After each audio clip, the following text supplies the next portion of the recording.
Ayat hari ini adalah Mazmur 36, ayat 1 sampai 13. Mari kita baca bersama. Untuk pemimpin biduan, dari hamba Tuhan, dari Daud. Dosa bertutur di lubuk hati orang fasik.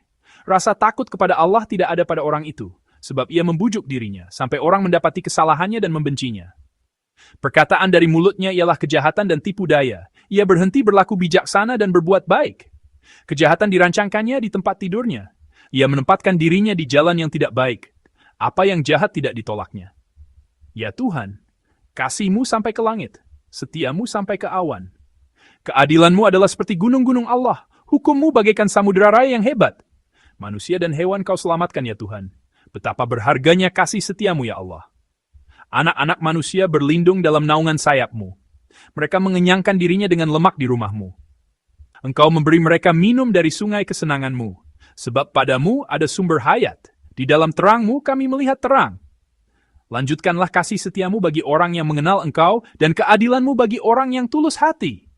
Janganlah kiranya kaki orang-orang congkak menginjak aku dan tangan orang fasik mengusir aku. Lihat, orang-orang yang melakukan kejahatan itu jatuh. Mereka dibanting dan tidak dapat bangun lagi.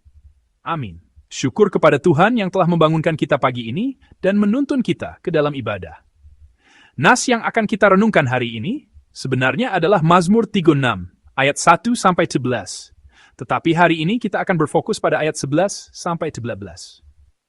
Hari ini, berdasarkan Mazmur 36, ayat 11 sampai 13, saya ingin berbagi firman dengan judul Kehidupan yang Mengenal Allah. Nas yang kita baca bersama, ayat 11 sampai 12, adalah bagian terakhir dari Mazmur 36. Pada hari Minggu pun, kita telah mendengar khotbah dari pendeta senior kita tentang pengetahuan. Tema yang sama juga muncul dalam nas hari ini. Baik ketika saya mendengarkan firman pendeta pada hari Minggu, maupun saat ini, saya kembali merenungkan bobot dari kata mengenal. Terkadang kita menggunakan kata mengenal atau tahu dengan begitu ringan. Saya tahu itu, saya sudah dengar semua, saya sudah tahu. Namun, ada perbedaan besar antara benar-benar tahu dan sekadar berkata bahwa kita tahu. Dahulu ketika saya sakit, saya pergi ke dokter. Saat konsultasi, dokter berkata, "Jangan makan yang asin, kurangi makanan pedas dan yang merangsang, hiduplah dengan teratur, dan tidurlah yang cukup." Dalam hati saya berpikir, saya juga bisa mengatakan hal-hal seperti itu. Lalu apa yang saya lakukan? Apakah saya menaatinya dengan baik? Tidak, saya tidak melakukannya dengan baik. Saya tidak hidup seperti itu. Nasihat itu hanya saya ingat saat itu saja. Saya melihat betapa sombongnya diri saya. Saya berpikir bahwa saya juga tahu apa yang dikatakan oleh dokter.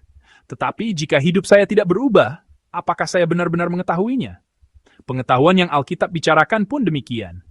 Jika kita hanya memandang Alkitab sebagai sumber informasi dan hanya setuju secara intelektual, hidup kita tidak akan berubah. Pengetahuan yang Alkitab bicarakan adalah pengetahuan yang mengubah arah hidup. Pengetahuan yang Alkitab bicarakan bukanlah informasi yang tersimpan di kepala, melainkan relasi yang dinyatakan dalam kehidupan. Mazmur 36 menunjukkan apa artinya mengenal Allah dan bagaimana pengetahuan itu melindungi kita. Akan lebih baik jika saudara memahami isi dasar dari Mazmur 36, jadi saya akan memberikan gambaran singkat sebelum kita berbagi anugerah yang Tuhan berikan melalui nas hari ini. Pertama judulnya, seperti yang bisa saudara lihat di Alkitab, adalah Untuk Pemimpin Biduan, dari hamba Tuhan, dari Daud. Setiap Mazmur dapat diklasifikasikan menurut genrenya. Meskipun bukan klasifikasi yang sempurna, Mazmur 36 dianggap sebagai Mazmur kepercayaan yang memiliki unsur-unsur Mazmur hikmat. Istilah Mazmur kepercayaan mungkin terdengar sulit, tetapi ini berarti Mazmur dengan genre campuran. Sederhananya, ini adalah Mazmur yang menggabungkan beberapa genre. Mazmur hikmat biasanya berisi nas-nas yang memberikan wawasan tentang kehidupan dengan membandingkan orang fasik dan orang benar. Kita dapat melihat ciri-ciri genre ini di bagian pertama Mazmur 36. Ada ungkapan seperti, rasa takut kepada Allah tidak ada pada orang itu. Bukan? Melihat isi seperti ini, kita dapat mengatakan bahwa Mazmur ini mengandung unsur-unsur hikmat. Namun, sulit untuk menyebutnya sebagai Mazmur hikmat murni. Seperti yang saya sebutkan sebelumnya, Mazmur 36 adalah Mazmur dengan genre campuran. Di dalamnya juga terdapat unsur Mazmur kepercayaan.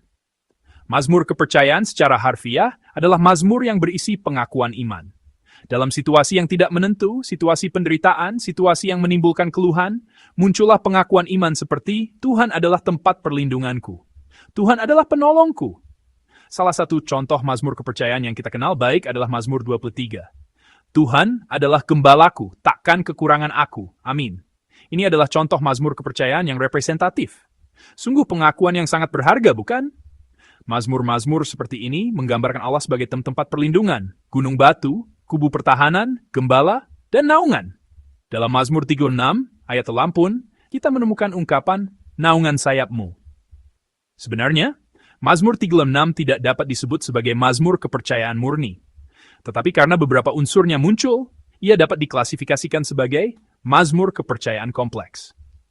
Alasan kita perlu membuat klasifikasi semacam ini adalah karena dengan mengetahui karakteristik sebuah mazmur, kita mendapatkan informasi tentang apa yang ingin disampaikan oleh mazmur tersebut, dengan emosi dan sikap seperti apa kita sebaiknya membacanya, dan bagaimana kita seharusnya meresponsnya.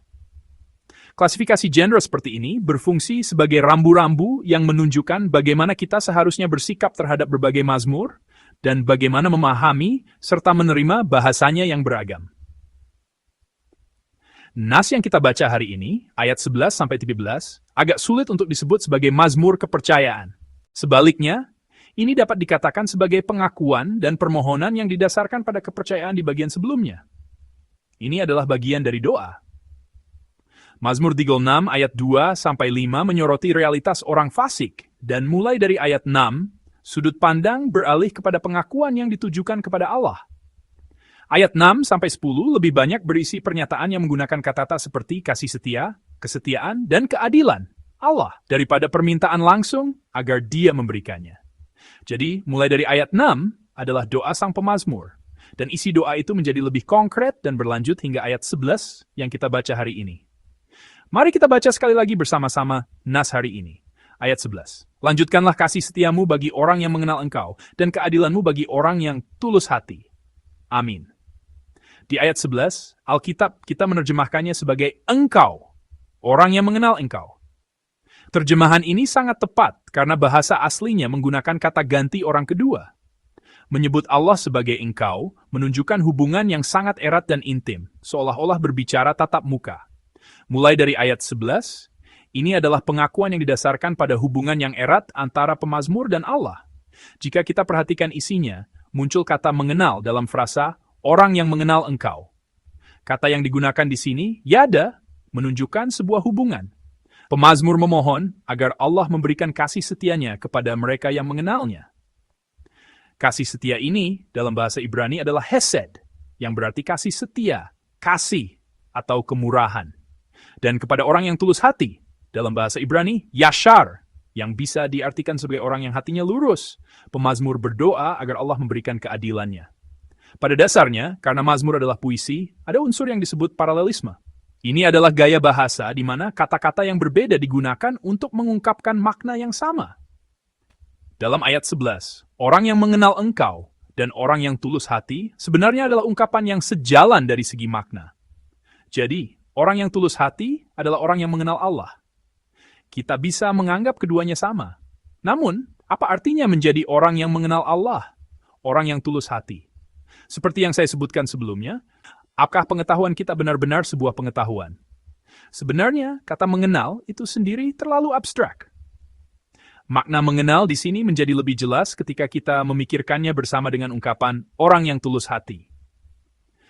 Orang yang tulus hati lebih dari sekadar konsep moral tentang kejujuran yang kita pikirkan. Ini berarti orang yang hatinya lurus, yaitu orang yang hidup sesuai dengan firman. Jadi, mengenal Allah bukanlah sekadar pernah mendengar tentang Dia dan mengetahui informasinya, melainkan pengetahuan sejati tentang Dia, yaitu hidup sesuai dengan firman-Nya. Maka kita dapat menyimpulkannya seperti ini. Orang yang mengenal Allah adalah orang yang menaati firman Allah. Pengetahuan sejati adalah kehidupan yang menaati firman. Apakah saya dan saudara benar-benar mengenal Allah? Pagi ini, alangkah baiknya jika kita menanyakan hal ini pada diri kita sendiri. Kesimpulannya, ayat 10 sedang membuat pengakuan. Berikanlah kasih setia dan keadilan sedekah-Mu kepada mereka yang hidup menurut firman-Mu. Saya percaya bahwa kasih setia dan keadilan Allah akan dinyatakan kepada mereka yang hidup menurut firman-Nya. Ayat 12 dan 13 adalah pengakuan tentang mereka yang berada di sisi yang berlawanan dengan orang benar, yang menjadi antitesisnya, yaitu pengakuan tentang orang fasik. Mari kita baca kedua ayat ini bersama-sama. Janganlah kiranya kaki orang-orang congcak aku dan tangan orang fasik mengusir aku. Lihat, orang-orang yang melakukan kejahatan itu jatuh. Mereka dibanting dan tidak dapat bangun lagi. Amin. Di sini pun kita melihat orang-orang congkak, orang fasik, dan orang-orang yang melakukan kejahatan, yang sebenarnya merupakan kelompok kata dengan makna yang sama. Ini adalah doa agar orang-orang seperti itu tidak memiliki kuasa, dan agar mereka tidak dapat bangkit kembali, sambil berbicara tentang penghakiman. Jika dibandingkan dengan ayat 11, ayat-ayat ini dapat diartikan sebagai orang-orang yang tidak menaati firman Allah. Orang-orang yang tidak hidup sesuai dengan firman-Nya. Ini adalah nas yang kontrasnya lebih tajam lagi dengan ayat 10 sebelumnya. Nah, dengan doa seperti inilah Mazmur 36 berakhir. Lalu, bagaimana kita bisa menerapkan firman ini dalam kehidupan kita hari ini? Seperti yang saya sebutkan di awal, sama seperti mendengar nasihat dokter tetapi tidak hidup sesuai dengannya, maka secara teknis, hal itu tidak bisa disebut mengetahui. Demikian pula, mengetahui suatu konten tidak secara otomatis menjadikannya pengetahuan sejati. Demikian pula dengan firman Allah. Jika kita tidak hidup menaatinya, kita tidak bisa mengatakan bahwa kita mengenal Allah. Dengan berdiam di hadapan firman yang diberikannya dari waktu ke waktu, dan dengan hidup selangkah demi selangkah menaati firman itu, saya percaya iman kita akan bertumbuh dari iman yang hanya tahu tentang Allah menjadi iman yang benar-benar mengenal Allah. Mengetahui tentang Allah dan mengenal Allah adalah dua tingkatan yang sama sekali berbeda. Yang pertama, hanyalah untuk mengumpulkan informasi. Yang kedua, saya percaya, pasti mengubah kehidupan. Oleh karena itu, kalimat iman yang harus selalu kita ingat adalah ini. Mengenal Allah berarti menyerahkan hidupku untuk ditentukan oleh firman Allah. Dan seperti yang telah kita lihat melalui nas ini, saya percaya bahwa pengetahuan akan Allah juga akan menjaga dan menuntun kita. Saya percaya bahwa pengetahuan yang sejati akan Allah membuat kita mengalami karya Allah yang setia dalam hidup kita. Saya berdoa agar dalam menjalani hari ini, saudara dapat mengalami kesetiaan, kasih setia, dan keadilan Allah dalam setiap waktu dan setiap hal. Mari kita terus menaikkan doa dan pengakuan iman dari Mazmur 36 ini ke hadapan Tuhan sepanjang hari ini.